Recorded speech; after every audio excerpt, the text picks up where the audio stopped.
Hello, everybody. Welcome back. If you're new here, my name's Carly. Welcome to my channel. Today, we're going to be doing the end of the year book tag, and I'm going off the questions that Destiny Sidwell did on her end of the year book tag. So let's get right into it. Also, if you see my mic on my Santa hat, no, you did not. Nothing else was working. The dishes are going. You get it. You get it. We live a whole life here, okay? All right. The very first question is, what was a book or series that you wish you'd gotten into this year? So I read the It's a Long Way from a Small Angry Planet by Becky Chambers this year. Loved it. I am famously so bad at reading series. I lose interest halfway through before I even start the second book. Like, it's very difficult for me. And often I'll read a book and I'll be like, that is enough for me. I do not need the rest of the stories. Like, the fact that I read the second book in Scythe is an actual miracle. And it took a book like Scythe for me to be reading the second one. And have I read the third one? No, I have not. Thank you for asking. I do intend to, but also it's like I lose steam, and so then what's going to happen next? But anyway, that's kind of what happened with It's a Long Way from a Small Angry Planet. I loved everything about that book. Like, I would have happily written papers about it. Like, I love that book. And when I realized that there was another series or another book, that it was a series, I was like so pumped. And I tried a couple times to read the second book and never could get into it. So I'm kind of disappointed that I did not like follow through and actually read that, especially back to back. I feel like I probably would have. It's about a lot of the same characters. I feel like I'm probably going to lose some context and stuff by not reading it immediately. And I do intend on reading it. But yeah, next is my biggest letdown of the year. So I get to talk shit. And I always like to talk shit about this particular book. I actually don't know if I've talked shit about her here yet. But it's this book. I also feel like I have lost the self-help bug. There are some self-help books that I really love, and that was like kind of one of my gateway drugs back into reading when I was in college. And now it's just like they strike me as hokey. Here, let me just explain. The reason this was the biggest letdown of the year is because I've wanted to read this book for ages. Like, there are quotes from this book on my Pinterest boards, and like I would be like enamored with a quote and be like, oh my God, I've got to figure out where this is from. It's from here. That happened more than once. And so I was like, oh my gosh, I've got to get this book. I've been wanting to read it for years now. And the only reason I had not read it yet was because I specifically wanted to own a physical copy. I did not want to read the audiobook. I did not want to read the ebook. I wanted a physical copy because I felt that this book was going to be so important to me that I was going to need to highlight and tab this baby up. I did not even finish it. So I probably can't even, I mean, no, it was my biggest letdown of the year. That is goes without saying. But like a lot of it just felt like we're making baseless claims. These are essays. You have all the space in the world to like back up your claims here instead of just like being just like saying shit. Like, any of my highlights are like question marks because it's like you're just saying things without any like backing it up or anything. And so that really bothered me. Yeah, that was probably my biggest letdown of the year. That definitely goes without saying. But another big letdown that I had, and this is also, they kind of have the same thing where like things will get overhyped to me or I will get overexcited and it will vastly affect my experience with the book. For example, this next book I probably could have found if I had found it on my own and didn't know anything about it and it was like a hidden gem to me, I might have enjoyed it a lot more or at least not judged it quite as harshly as I did. But going in, the impression I had of this book was like science fiction, lovers across time.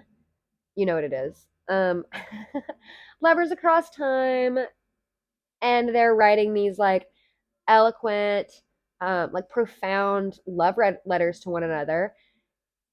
Sign me the fuck up. Like, I'm a lover girl who has struggled with romance, like reading it, and I was like, this is my in. This was not her in. I did get an in at some point in this year, so that's a big win. But this was not it, and I was sorely disappointed because I really thought that I was going to enjoy it so much more than I did. This Is How You Lose a Time War. I was just really disappointed. It was not what I wanted it to be.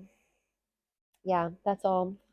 I almost feel like I don't know. Maybe if the format was different, it's a shame because I do think the concept is something that I really could fall in love with, but it ended up just being a huge letdown for me. Not just because I'd heard that the concept was cool, but like a lot of booktubers that I have similar tastes to, uh, oh, sung the praises. Like, I mean, this book hung the moon, which it could have.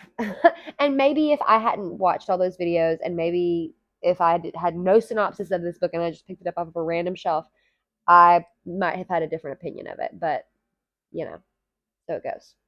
Next, we have book that was on your TBR the longest. And this one we've got a tie or two. So my favorite book of all time was written by Tom Robbins, and his arguably most famous book is Even Cowgirls Get the Blues. I tried to read it a couple of times. I think I had like found access to it on a couple of ebook sites before. And so I tried to read it on there and that format just never worked for me. And so she stayed on there for a while. Like she wasn't getting read. But I knew I wanted to read her eventually. She was still pretty good. I wasn't disappointed per se, but my favorite, this has been made into a movie with Uma Thurman, and there are lesbian cowgirls on a ranch. Like, how do I not? There's no way. There's like statistically, there is no universe in which I'm not loving that. Um, but his other books, like my favorite book of all time, written by Tom Robbins, doesn't have nearly as many selves like that for me. And I like it a lot more. And I think I'm a little bit jaded that that book does not get the attention that this book got. Um, yeah. And then, so this was on my TBR for a minute, years, like probably at least 6 years at the very least. But also, The Bell Jar, I didn't read for ages, and obviously people recommended it to me for ages, but I had no idea how accessible the language was or how like captivating the story was. I thought that it was going to be a little bit more work than it was, and it wasn't. Yeah, so if you've been putting that one off, it's a quicker read than you think, it's more accessible than you think, and it's more entertaining than you think. So just do it. So that one was probably on my list for like at least 4 years, I'd say.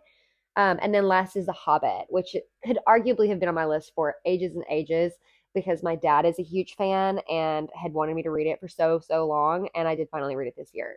The bad side is that I didn't love it, and yeah, he's a huge Lord of the Rings fan, and I just don't know if I could get into Lord of the Rings. We'll see. The jury's still out on that one, but The Hobbit didn't like give me the bug like I expected it to. Okay, next we have your favorite book that you reread this year. So I rarely ever reread books. I'm very weird about that. This year I read the most books that I have ever read, and that gave me a little bit more freedom to like, I don't know. The main reason that I have not really reread books in the past is because I only have a finite amount of books that I'm going to read in my lifetime. And so, like, why spend time reading ones? Like, there's so many that I want to read for the first time that I haven't read yet. Why would I spend time rereading ones I've already read? But I started a series this year where I reread some of my favorite books of all time. And my very favorite book of all time, Still Life with Woodpecker, still held up better than any of the other ones. I mean, obviously, this is my baby. This is my baby. Yeah, read her. Your favorite author you discovered this year. Discovered makes it sound like they are some debut author no one has ever heard of, and mine are quite literally like greats that are household names. So like new to me, okay? Discovered for myself that they would be some new favorite authors. And that's gonna be H.P. Lovecraft. I don't know if you've heard of him or anything. He's kind of like obscure. And Richard Matheson. Yeah, I love those motherfuckers. They know what they're doing. Those guys, they're greats for a reason. Um, yeah, love them. All right, the next question is an author that just didn't work for you. And I have a tendency, if an author does not work for me, to not read any more of their books. Like, I'm not going to ride it till the wheels fall off if the wheels are already off.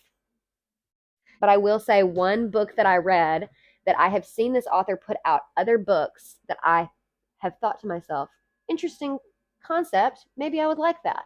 And then I realized, oh, it's that guy that wrote that book. I'm good. And that's The Silent Patient by Alex Michael. I don't know. Yeah, the twisties. I just, I have a lot of opinions about that book that we don't even need to get into here. I'm sure I've talked about them in another blog, quite frankly. Yeah. So next. All right. Last on our. Oh wait. No, she's last on the list. I added an extra question at the end because I like to gab. Okay, I've got things I want to gab about. Debut author read that you loved. So I don't typically like this. Is not gonna be like a 2024 debut because I don't. I'm not with it. I'm not with the times, quite frankly. I'm getting my books from little free libraries and thrift stores. So very rare to find a debut among them. But this book was this author's YA debut. And that would be Pet. I don't know if I've ever talked about her on the YouTube channel before. She's so good. It very much feels like this was published in 2019, but it very much feels like a YA for this generation. Mm, love. There's like really awesome like representation. You've got like polyamorous parents in here, which is really fun. And then you've also got like very different imaginations of what family, relationships, gender, all that can look like. Yeah, I won't say too much, but she's super good. And I mean, this being like a debut YA also is insane. Because I also feel like if I had read this when I was a young adult, which I guess I am still, but if I was like, I don't know, YA to me feels like teenager. Yeah, question mark. I don't know. But if I'd read this when I was a teenager, it would have been. I can't even imagine like what this would have been like for 17-year-old me to read. That would have. I'm not gonna cry, but I could. Okay. All right. Last question that I made up, not technically a question, is favorite book of the year. And I think my favorite book of the year, at least so far, it's December 1st when I'm filming this. And I mean, I think I might have done a number on myself reading slump wise because I just read three bangers like all at the same time. So we'll see what happens. But at least so far, my favorite book of the year is probably Every Bone a Prayer. I love this book. The setting is insane. I'm a sucker for magical realism. Like, if you know, you know, you know? But yeah, Every Bone of Prayer just had so much imagination, so much heart. I mean, and she just really put me in those places. It was very heartbreaking. It's a very heartbreaking book too. But it was one of the few books that has wrecked me so completely. And I have thought to myself, that was worth it. And I would do it again. Like I would read this book again, let it rip my heart out again.